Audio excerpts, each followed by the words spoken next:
On June 12, at exactly 8:47 p.m., Flight Eclipse 914 took off like any other passenger plane. 179 people on board. Families, businessmen, children, a newly married couple sitting in row 23.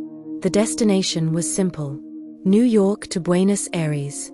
A routine flight. Clear skies. No storms reported. But somewhere above the Atlantic Ocean, the plane flew straight into a wall of clouds and vanished. No distress signal.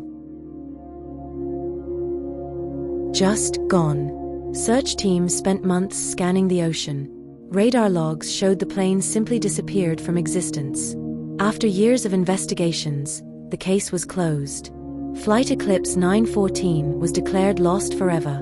Until one night, 10 years later, it came back.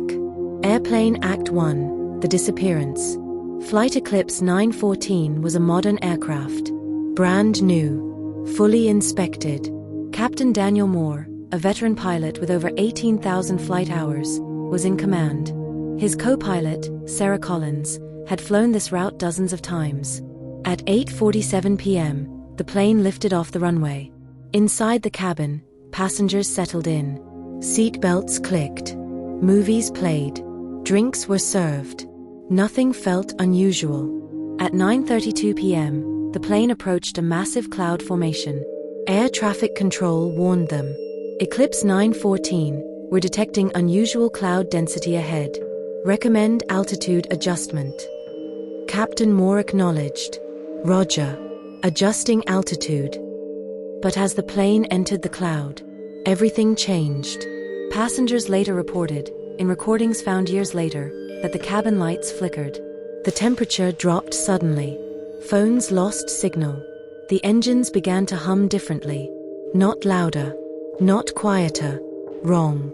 Inside the cockpit, instruments malfunctioned. Altitude readings spun wildly. Compass needles rotated in circles.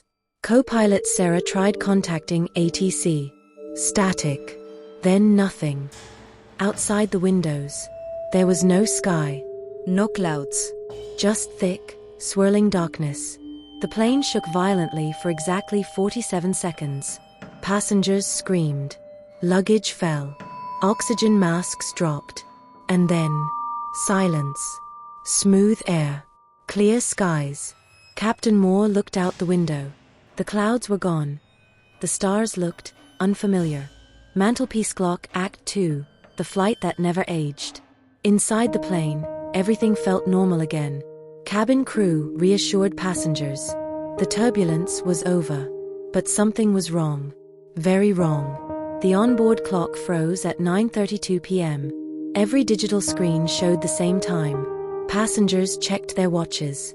All frozen. A child in seat 14B began crying. Why is my phone not working? A businessman tried calling his office. No signal. No internet. Captain Moore attempted to re-establish contact with ATC. Silence. The fuel gauge hadn't moved. Not a single drop used. The engines ran endlessly, without consuming fuel. Hours passed. Or at least, it felt like hours. No one grew hungry. No one felt tired. No one aged. It was as if time itself had stopped inside the aircraft. One passenger, a scientist named Dr. Elias Monroe, noticed something terrifying. He wrote in his journal, "The sun is not moving. We have been flying for what should be hours, yet the sky remains frozen." Another passenger claimed she saw something outside. Not clouds. Not birds. Shapes. Massive shapes moving slowly alongside the plane. Watching. The captain announced an emergency landing attempt. Radar showed land ahead. An airport. Lights visible. They descended. As the wheels touched the runway, everything went black. Airplane Arrival Act 3, The Return. At 11:19 p.m., 10 years after its disappearance, radar stations in Argentina picked up something impossible. An unidentified aircraft approaching. No flight number. Air traffic control tried to contact it. No response. The plane landed anyway. Perfectly. Emergency crews rushed the runway. Fire trucks, police, medical teams. When the doors opened, passengers stepped out, confused, calm, unaged, not a single wrinkle, not a single gray hair. They believed it was still the same night. 10 years ago, Captain Moore walked up to the control tower and said, "Sorry for the delay. We experienced turbulence." The officers stared at him, hands shaking. One whispered, "Sir, this plane disappeared in 2016. Captain Moore laughed. "That's not possible. It's been a few hours." Then he noticed something.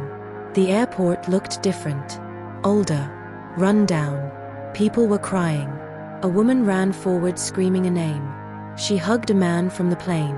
Her father. She was a child when he boarded. Now she was in her 20s. Passengers began to realize. Phones were taken. News articles shown. Gravestones with their names. Spouses who had remarried. Children who had grown up without them. Parents who had died waiting. Panic erupted. People collapsed. Screams filled the runway.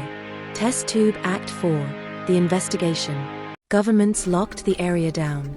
Passengers were quarantined. Scientists, military officials, and intelligence agencies arrived. Medical exams showed something impossible. Their cells had not aged. No biological changes. No time damage. But psychologically, they were broken. Several passengers described the same thing. The clouds. The darkness. The feeling of being watched. One crew member admitted something chilling. During the flight, "I swear, the emergency exit opened by itself. And something tried to come inside."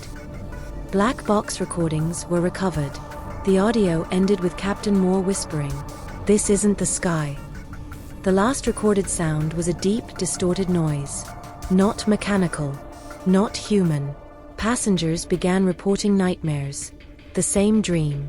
The plane. Still flying. Still inside the clouds. With empty seats calling their names. Brain Act 5. The Dark Truth. Dr. Elias Monroe disappeared from quarantine. His room was empty. Except for his journal. The final entry read, "We didn't return. We were allowed back." Something needed proof. Something needed witnesses. Security footage later showed Dr. Monroe calmly walking into a restricted hangar. Toward the plane.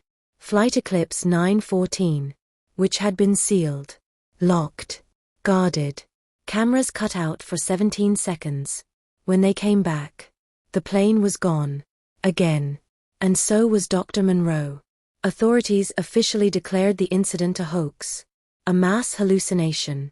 Fake records. Fabricated evidence. But some things couldn't be erased. Satellite images showing the plane appearing from nowhere. Cell phone videos taken by airport staff. Passengers who later vanished. One by one. Without explanation. Some believe the plane passed through a time rift. Others say it entered another dimension. But the most terrifying theory? That the clouds weren't clouds. They were a doorway.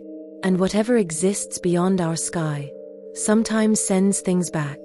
Not because it's finished with them, but because it wants to see what happens next.